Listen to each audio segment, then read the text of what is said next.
Assalamualaikum warahmatullahi wabarakatuh. Alhamdulillah wa syukrulillah wa la hawla wa la quwwata illa billah. Alhamdulillahilladzi arsala rasulahu bil huda wa dinil haqq lidhirahu 'ala dini kullihi wa kafa billahi shahidan. Ibu bapak hadirin rahimakumullah, mari kita senantiasa bersyukur kepada Allah atas karunia berupa hidayah. Hidayah itu berasal dari kata-kata huda.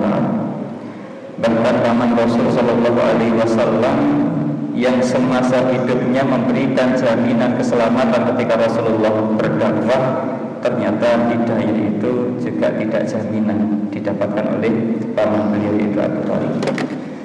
Maka ketika kita masih diberikan hidayah, ibadah menjadi sebuah kenikmatan, melakukan kebaikan menjadi sesuatu yang membahagiakan.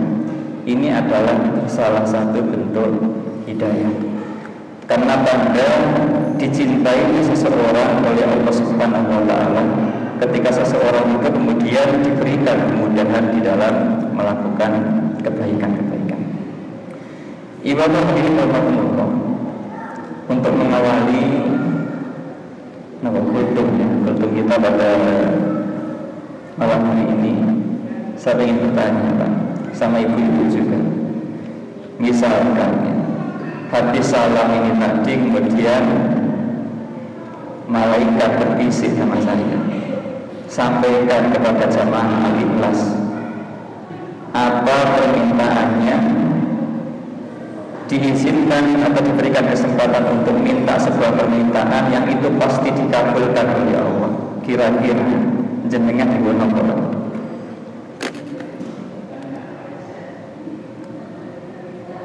minta apa? Kalau nanti malaikat berbisik permintaan, satu permintaan setiap orang pasti dikabulkan di malam hari, kita jenengan ibu nomor. Masa sungkan Pak? Pasti dikabulkan. Kira-kira jenengan minta apa?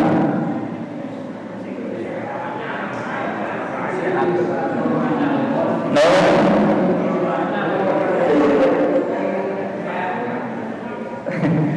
Kalau ibu-ibu apa?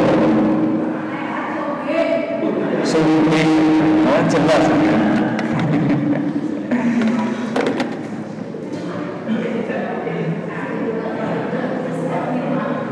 Bapak-bapak ini kayaknya sungkan, jadi belakang ada ibu-ibu. Ibu Allah, dari sekian keinginan manusia yang begitu banyak, jadi manusia itu ternyata antara keinginan dan kebutuhannya itu lebih banyak keinginan. Bukti yang paling gampang jenengan ketika mau berbuka, lihat makanan apa aja pengen. Kalau makan uang banyak mungkin semuanya dibeli. Tetapi ketika makan satu, ternyata yang lain itu sudah tidak dijamah lagi. Artinya apa? Antara keinginan dan kebutuhan kita itu jauh lebih banyak keinginan.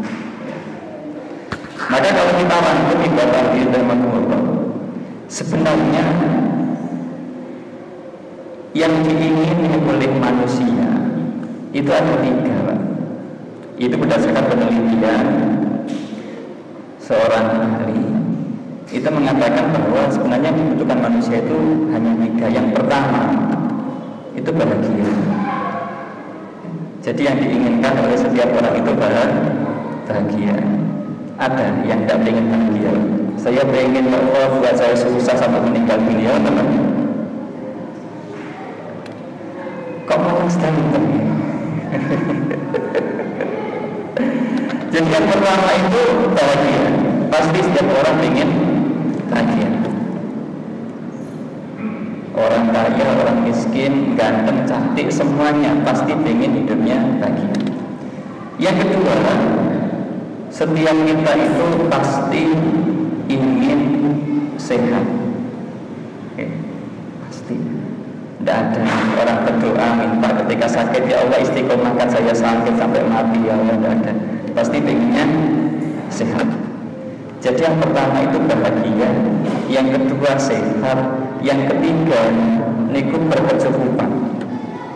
Jadi bahagia itu kaitannya dengan psikis, sehat itu kaitannya dengan fisik, dan berkecukupan itu kaitannya dengan materi. Itu sebenarnya yang dibutuhkan setiap orang, pasti arahnya ke sana. Surga itu kaitannya dengan kebahagiaan. Maka itu ternyata tiga hal ini itu bisa kita upayakan dalam keadaan dan kondisi seperti apapun. Yang pertama, kita itu bisa senantiasa bahagia dalam keadaan lapang maupun sempit, dalam keadaan kaya maupun miskin, dengan cara. Jadi kalau ingin bahagia, caranya itu memberikan kasih sayang, bersifat kasih sayang, peduli kepada sesama, itu nanti akan memunculkan kebahagiaan. Jadi saya itu mencoba untuk menggunakan rumus ini ketika berangkat kerja, ketemu orang kenal nggak kenal, itu kita doakan, ya Allah semoga yang bekerja ini diberikan kelancaran rezeki, semoga yang dagang itu diberikan laris semuanya, semoga yang sekolah diberikan kemudahan menuntut ilmu. Ternyata doa-doa kebaikan itu, doa-doa kasih sayang itu memunculkan kebahagiaan kepada diri kita. Karena tidak mungkin orang itu memberikan doa kebahagiaan kepada orang lain kecuali dia berbahagia. Dalilnya apa? Ketika ada salah seorang di antara kita hendak mendoakan saudaranya dengan doa kebaikan, maka malaikat akan membalas doa itu, mendoakan kita, seperti halnya kita mendoakan orang lain. Artinya semakin banyak doa yang kita berikan kepada orang lain, itu akan berdampak kembalinya doa itu yang didoakan malaikat kepada kita. Tapi tidak perlu ngomong sama orangnya. Jadi misalkan saya mendoakan Abah Maksud dengan doa-doa kebaikan, setelah itu saya ngomong, Pak, jenengan tadi saya doakan, Pak, gitu tolong pilih nggak bagaimana, tidak seperti itu ya. Jadi kepedulian, perhatian, empati kita kepada saudara tetangga kita, ternyata itu mampu menarik kebahagiaan baru di dalam diri kita. Yang kedua, sehat. Ternyata sehat ini bisa ditarik di dalam diri kita dengan kita itu berpikir bahwa kita itu sehat meskipun kita dalam keadaan sakit. Karena ternyata yang paling cepat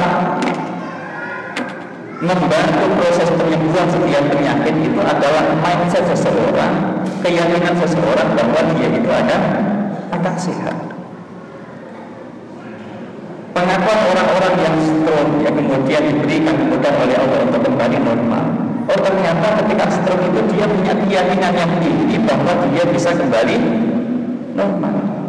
Tetapi kalau malas ya, suruh latihan tidak mau, suruh cari di atas matahari tidak mau, alamat sakitnya akan lama.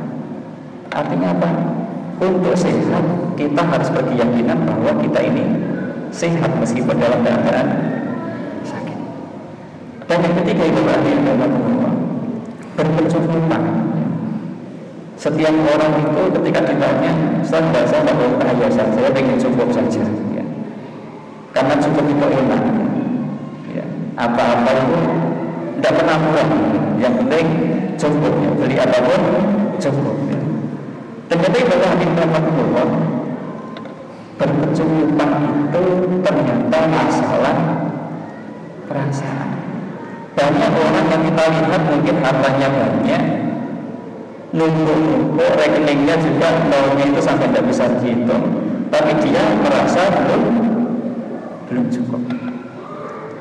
Maka agama kita mengajarkan agar kita ini merasa cukup, maka pikiran kita itu harus berpikir apa yang saya berikan kepada orang lain. Jadi cirinya orang berkecukupan, berkelebihan harta itu kan cirinya sudah memberi. Maka perasaan itu bagaimana dalam keadaan apapun kita itu berpikir untuk memberi. Memberi itu kan tidak harus uang, perhatian, doa, pertolongan, bantuan itu bagian dari pemberian. Jadi berpikir tidak sekedar apa yang akan saya dapatkan ketika melakukan kebaikan itu, tetapi kita senantiasa berpikir apa yang saya bisa berikan. Sehingga Allah, 3 hal ini. Yang pertama, kasih sayang dan kepedulian. Yang kedua, itu merasa bahwa kita ini sehat ya, sehingga dengan perasaan itu kita terus bersyukur kepada Allah. Dan yang ketiga, kita berusaha untuk berpikir apa yang bisa saya berikan. 3 hal ini penting Bapak Hadirin rahimakumullah untuk menjadikan ajaran-ajaran agama yang telah kita amalkan ini bermanfaat ya bagi lingkungan di sekitar kita. Ada apa yang menarik Bapak Hadirin rahimakumullah? Profesor Ali Aziz itu pernah ke Afrika. Itu beliau pernah cerita. Jadi di Afrika itu meskipun gelontoran dana kristenisasi di sana itu begitu luar biasa, tetapi ternyata program kristenisasi itu tidak sejalan dengan hebatnya gelontoran dana yang ada di sana. Kemudian ini kok menarik. Setelah itu diteliti, beliau terjun masyarakat apa yang menjadikan Islamisasi justru lebih luar biasa. Jumlah umat Islam itu melonjaknya luar biasa. Maka ketika kita kok bisa seperti ini? Oh ternyata masyarakat saudara-saudara kita Muslim yang ada di Afrika itu menyampaikan bahwa ketika saya Muslim, bahwa saya bertugas sebagai seorang dai.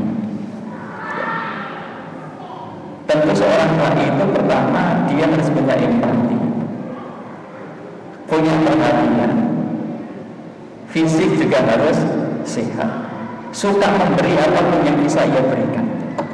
Sehingga dengan perhatian seperti ini banyak kemudian orang-orang yang hatinya terketuk kemudian masuk kepada Islam. Maka saya teringat di Bapak Hadirin rahimakumullah, Rasul Shallallahu Alaihi Wasallam ketika beliau dakwahnya itu sempat tersendat karena ditinggalkan 2 orang yang berpengaruh di dalam dakwah beliau. Yang pertama adalah Abu Thalib, yang kedua Khadijah. Kemudian beliau berikhtiar pergi ke Taif, berharap ada tambahan dukungan. Ternyata di Taif diusir, tidak hanya diusir, dilempari dengan batu oleh budak-budak itu. Maka kemudian Rasul dari Taif itu dibahagiakan oleh Allah Subhanahu wa taala lewat peristiwa Isra dan Mi'raj. Maka setelah peristiwa ini, kemenangan Islam itu secara perlahan mulai kelihatan. Salah satunya ditandai dengan Bai'at Aqabah yang pertama, yang mana Bai'at Aqabah yang pertama itu diikuti oleh 12 orang, 10 dari Khazraj dan 2 orang dari Aus, ya, sama-sama orang Madinah. Jadi dakwah di Mekah harapannya didukung oleh keluarga sendiri, ternyata yang mendukung itu justru dari Madinah. Hal ini menunjukkan ada kalanya ketika kita itu mencari sebuah solusi dari permasalahan kita, yang kita kadang-kadang bisa nolong itu seringkali belajar, justru yang nolong itu adalah yang tidak pernah kita pikirkan. Maka pada Bai'at atau yang pertama ini, pengikut Rasulullah itu dari Madinah hanya 12 orang. Kemudian yang 12 orang ini disuruh kembali lagi ke Madinah. Disuruh kembali tidak hanya kembali 12 orang itu, tetapi Rasul memerintahkan Mus'ab bin Umair. Mus'ab bin Umair ini adalah seorang dai yang awalnya dia itu orang yang kaya raya, orangnya tampan, kemudian pakaiannya rapi ya. Jadi Mus'ab bin Umair sebelum masuk Islam itu menjadi idola wanita-wanita yang ada di Quraisy. Maka ketika ketahuan masuk Islam, Maka fasilitas Mus'ab bin Umair itu diputus oleh keluarga. Platformnya sudah diputus, fasilitasnya dilepaskan semuanya. Namun Mus'ab bin Umair ini karena dia seorang yang cerdas, kemudian seorang yang tampan, bahasanya memiliki empati yang bisa menarik simpati orang-orang yang mendengarkannya, kemudian diperintahkan oleh Rasulullah untuk ikut di Madinah. Maka apa yang terjadi?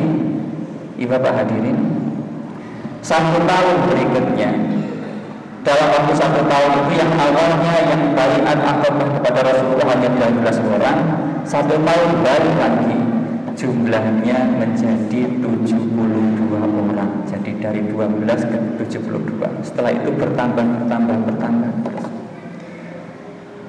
Jadi Bapak rahimahumullah, Islam ini tanpa kita maupun dengan kita itu nanti pasti akan dimenangkan oleh Allah Subhanahu wa ta'ala. Hikmah kenapa kemudian 2 orang ini diambil dulu oleh Allah Subhanahu wa ta'ala, padahal Khadijah dan Abu Thalib itu sangat besar peranannya di dalam dakwah. Ternyata salah satu ibrohnya, Rasul ingin menunjukkan kepada manusia ketika Rasul berhasil memenangkan kota Mekah melalui Fathul Mekah.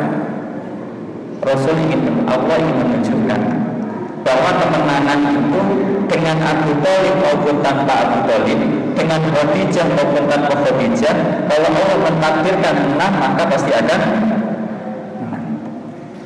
Sehingga ayatnya di dalam surah An-Nasr disampaikan, idza jaa nasrullahi wal fath. Apabila datang pertolongan Allah dan kemenangan, artinya kemenangan itu tidak mungkin didapatkan oleh Rasulullah tanpa diawali dari pertolongan Allah Subhanahu wa ta'ala. Maka kalau ini kita tarik di dalam kehidupan kita, Bapak hadirin, keberhasilan yang kita dapatkan meskipun secara zahir itu lewat ikhtiar fisik kita, namun sebenarnya setiap keberhasilan, setiap kemenangan tidak mungkin kita dapatkan kecuali ada pertolongan dari Allah Subhanahu wa ta'ala. Maka Mus'ab bin Umair yang hadir di situ sebagai wasilah kemenangan Islam yang dibawa oleh Rasul sallallahu alaihi wasallam, ini menunjukkan bahwa Rasul itu di dalam dakwah beliau itu ada orang-orang yang senantiasa dengan keikhlasan berusaha untuk mendakwahkan agama ini. Sehingga itu harum tidaknya agama Islam itu tergantung kepada pengikutnya. Maka ini adalah kesempatan bagi kita untuk mencintai agama ini dengan dakwah-dakwah yang kita lakukan. Tentu dakwah itu tidak harus lewat mimbar, dakwah itu tidak harus lewat forum-forum yang resmi. Dakwah itu adalah ketika kita mengamalkan Islam, kemudian kita berusaha untuk menjadi teladan, itu juga bagian dari dakwah. Maka itu tadi memang renungan kita di dalam surah Ali Imran yang sering kita dengarkan, ahasibtum an tadkhulul jannah walamma ya'lamillahu alladhina jahadu minkum wa ya'lamus sabirin. Apakah kalian mengira bahwa kalian akan Allah masukkan ke dalam surga sebelum jelas dalam pandangan Allah siapakah di antara kalian yang sungguh-sungguh dan siapakah di antara kalian yang bersabar, ya. Maka momen-momen ini semoga menjadikan kita semakin mencintai agama ini. Kecintaan kita kepada agama tentu berdampak bagaimana agar agama ini menjadi warna di dalam kehidupan kita. Sebagaimana ayat menyampaikan sibghatullah wa man ahsanu minallahi sibghah. Kalau ajaran agama ini sudah mewarnai di dalam kehidupan kita, maka semoga ini adalah bagian dari dakwah-dakwah kita. Orang-orang yang kemudian tertarik di dalam agama Islam karena wasilah kita, semoga ini menjadi jariyah untuk kita semuanya. Semoga keterangan ini bisa menjadi keterangan yang bermanfaat. Agama ini semoga menjadi sesuatu yang istiqomah di dalam dada kita, untuk anak-anak kita semuanya, sampai kita semuanya meninggal dalam keadaan husnul khotimah. Amin Allahumma amin. A'udzu billahi minasyaitonir rajim. Bismillahirrahmanirrahim. Allahumma shalli ala Muhammad wa ala ali Muhammad walhamdulillahi rabbil alamin. Rabbana atina fid dunya hasanah wa fil akhirati hasanah wa qina adzabannar walhamdulillahi rabbil alamin.